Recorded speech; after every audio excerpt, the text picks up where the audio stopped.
El tema es la época reformista. Vamos a ver otros temas. Dentro de este es un amplio espectro. Vamos a ver Revolución de Ayutla, Constitución de 1857, la Guerra de 3 Años, la Intervención Francesa, o también llamado Segundo Imperio Francés. Entonces, vamos a ubicarnos que para 1850 hay una gran preocupación en México por el resultado de esa guerra, donde México perdió pues más de la mitad del territorio. Hay una gran pobreza y el gobierno pues siempre se está tronando los dedos, como dicen por ahí la expresión popular. Hay una guerra civil incesante, hay un desbarajuste en las finanzas públicas y por fin comienzan a preocuparse algunos sectores que no habían tomado pues parte en la vida activa de México de aquel entonces. Hay un segmento de sacerdotes, abogados, algunos militares, y entonces pues comienzan a hacer una discusión sobre pues qué le conviene a México. Entonces a esta vamos a llamarle la clase ilustrada, donde pues vemos que hay abogados, hay algunos intelectuales y aquí se disputan los dos sectores en la política, que a veces no son partido, a veces son corrientes de opinión. Es una gran discusión, todavía no lo vamos a resolver, pero vemos que hay una parte que se llaman los liberales y otra que se llaman los conservadores. Estos conservadores, pues su jefe nato era Lucas Alamán, un señor pues instruido, con virtudes necesarias para ser un líder.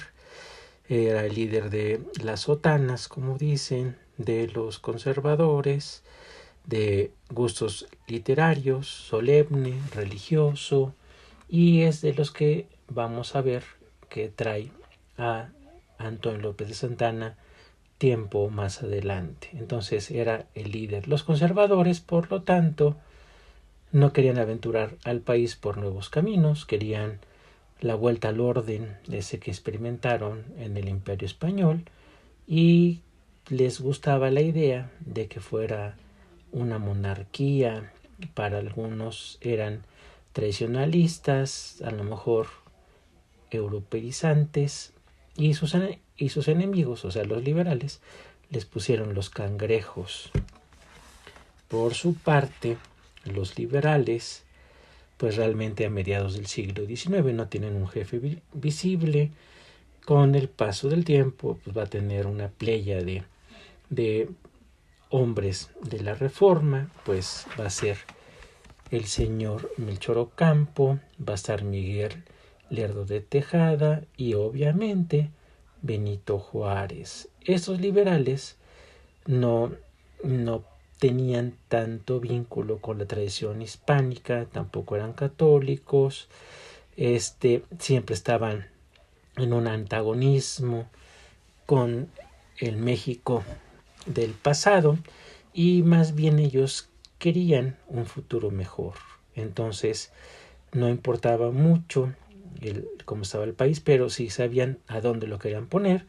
Lo que querían era libertades del trabajo, era también constreñir las libertades de la Iglesia, una democracia representativa, independencia de los poderes, que hubiera un federalismo, una también limitación de las Fuerzas Armadas, ya que estaban realmente desbordadas, y querían para poblar el norte con una migración europea. Cabe recordar que para estas épocas van a salir muchos millones de europeos, se van a ir a Argentina, Uruguay, Australia y a Estados Unidos.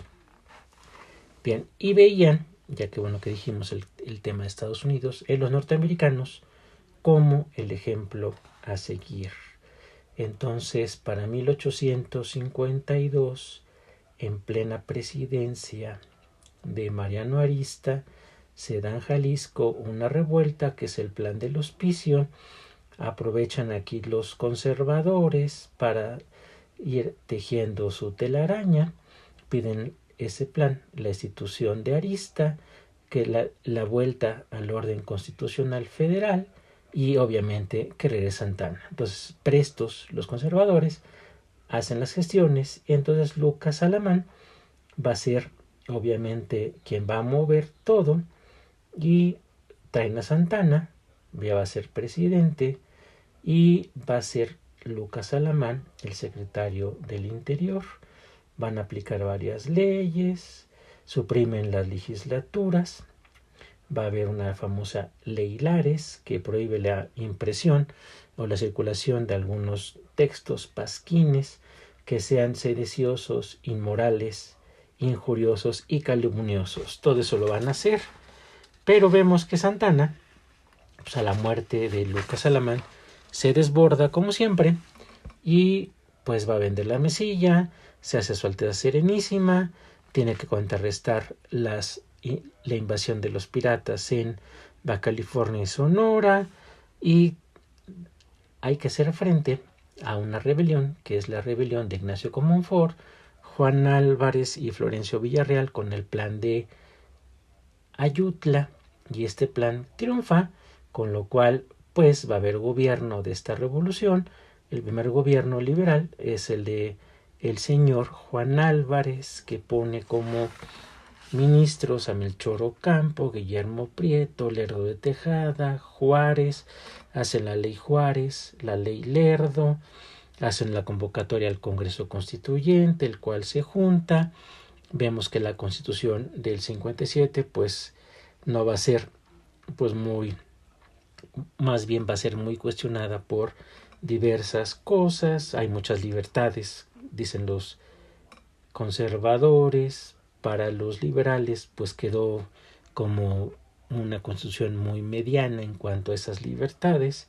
Vemos que los grandes liberales se incorporan: Ponciano Arriaga, José María Mata, Melchor Ocampo, Ignacio Ramírez, Francisco Zarco, son los que están en la Constitución, y va a ser con base en esa Constitución el presidente Ignacio Comonfort, y el presidente de la Suprema Corte de Justicia es Benito Juárez.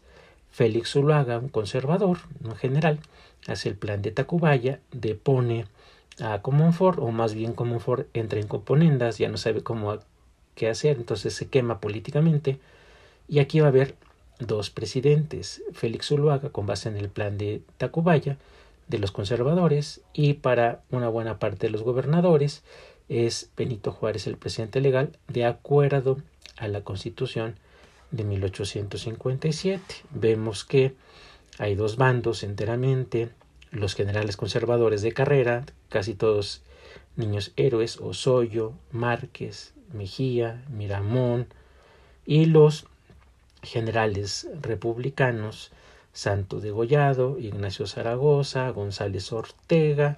La guerra comienza en enero de 1858, la guerra de 3 años. Hay muchas batallas. Uno de los tristesmente célebres es Leonardo Márquez. Y cuando los liberales ganan en Silao y Calpulalpan, González Ortega dirige las tropas de los liberales al frente de 30,000 hombres, entra a la Ciudad de México, y Juárez lo que hace, expulsa a los obispos mexicanos y a los representantes de España, Guatemala y Ecuador. Tiempo después hace lo que se llama la ley de moratoria. También lanza una convocatoria para elecciones donde él queda como ganador, y con esta ley de moratoria obviamente los acreedores mexicanos hacen una convención en Londres en octubre de 1861, que son España, Inglaterra y Francia, y deciden presionar en México por la fuerza. Entonces vemos que en Francia gobierna Napoleón III y su esposa es Eugenia de Montijo. Querían, aprovechando la guerra que tenían los norteamericanos entre sí, la llamada Guerra de Secesión, pues intervenir en México. Llegan en diciembre del 61 y rompen las pláticas en enero del 62. México se ve pues obviamente invadido. Va a haber 3 generales franceses, Lorenzés, que pierden la batalla del 5 de mayo de 1862, Forey y Bazaine. El primero fue el que le fue como en el 5 de mayo.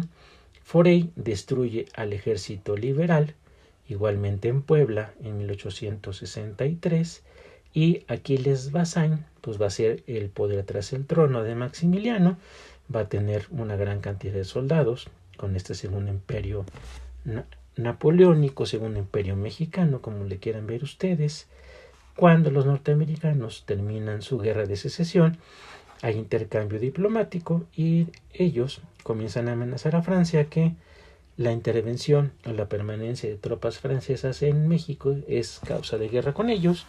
Maximiliano, que había llegado en 1864 al país a gobernar como monarca con el Tratado de Miramar, pues se ve amagado, se queda solo con los conservadores, aunque sabemos que Maximiliano pues es una persona pues de carácter liberal.